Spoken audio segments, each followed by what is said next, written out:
ഏതായാലും ഈ അടിസ്ഥാനരഹിതമായി അസംബ്ലിയുടെ വേദിയിൽ പറയരുത്. നിങ്ങൾ ഇവിടെ ചർച്ച ചെയ്തതാണ്. പ്രപ്പോസൽ നിങ്ങൾ കൊടുത്തിട്ടില്ല എന്ന് പറഞ്ഞാൽ നിങ്ങൾ കൊടുക്കണം. പ്രപ്പോസൽ മേടിച്ചിട്ടുണ്ട്, പ്രപ്പോസൽ കൊടുത്തിട്ടുണ്ട്. അതിനെ സംബന്ധിച്ച് ഞാൻ ബഹുമാനപ്പെട്ട മുഖ്യമന്ത്രിയുടെ കാര്യത്തിൽ ഒരു കാര്യം ശ്രദ്ധപ്പെടുത്തി. നവകേരള സദസ്സിനകത്ത് എനിക്കൊരു അഭിപ്രായമുണ്ട്, ധനകാര്യ വകുപ്പിന് ഒരു അഭിപ്രായമുണ്ട്, ഞങ്ങൾക്ക് പൊതുവൊരു അഭിപ്രായമുണ്ട്. നവകേരള സദസ്സ് എന്ന് പറഞ്ഞാൽ പിച്ച് പറഞ്ഞ് 15 ലക്ഷം 20 ലക്ഷത്തിന് കൊടുക്കാനല്ല. 1-2 പദ്ധതിക്ക് അപ്പുറം കൊടുക്കാൻ പാടില്ല.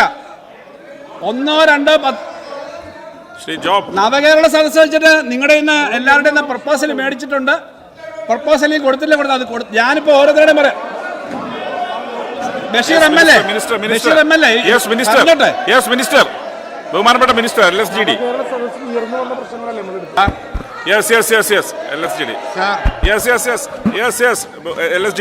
ബഹുമാന്യരായ പ്രതിപക്ഷ MLA-മാർ പ്രപ്പോസൽ തന്നിട്ടില്ല എന്ന് പറയുന്നത് അവര് ചോദിച്ചിട്ടില്ല. അവര് ഈ നവകേരള സദസ്സ് ബഹിഷ്കരിച്ചവർക്ക് കിട്ടില്ല എന്ന് ധരിച്ചിട്ടായിരിക്കും കൊടുക്കാത്തത്. ബഹിഷ്കരിച്ചവർക്കും കൊടുക്കുന്നുണ്ടെന്നാണ് ധനകാര്യമന്ത്രി വ്യക്തമാക്കിയത്. മിനിസ്റ്റർ PK Bashir, Minister, നിങ്ങൾ അങ്ങനെ പറയുന്നത് ഇവിടെ സഭയിൽ ബഹിഷ്കരിക്കും. മുമ്പ് ധനകാര്യമന്ത്രിനെ ബഹിഷ്കരിച്ചിരുന്നു, അതുപോലെ ധനകാര്യമന്ത്രിയുടെ ബഡ്ജറ്റിനെ ബഹിഷ്കരിച്ചിരുന്നു, ബഡ്ജറ്റ് തടസ്സപ്പെടുത്തിയിരുന്നു. അന്നൊന്നും ഈ ഭരണ പ്രതിപക്ഷത്തിനൊന്നും ആർക്കും വെട്ടിക്കുറച്ചിട്ടൊന്നുമില്ല. ഞങ്ങളൊരു പൊളിറ്റിക്കൽ ഡിസിഷൻ എടുത്തിട്ടുണ്ടെങ്കിൽ, രാഷ്ട്രീയപരമായി ഞങ്ങൾ തീരുമാനം എടുത്തിട്ടുണ്ടെങ്കിൽ അതിന്റെ ഭാഗമായിട്ടാണ്. നിങ്ങളുടെ കാലത്ത് ഞങ്ങൾ ഭരിക്കുമ്പോൾ നിങ്ങളൊക്കെ ഞങ്ങൾ ബഹിഷ്കരിച്ചിട്ടുണ്ട്. അന്ന് ഞങ്ങൾ ആരും വെട്ടിക്കുറച്ചില്ല. ഞങ്ങളോട് പ്രപ്പോസൽ ചോദിച്ചില്ല എന്നാണ് പറഞ്ഞത്. പ്രപ്പോസൽ ചോദിച്ചില്ല.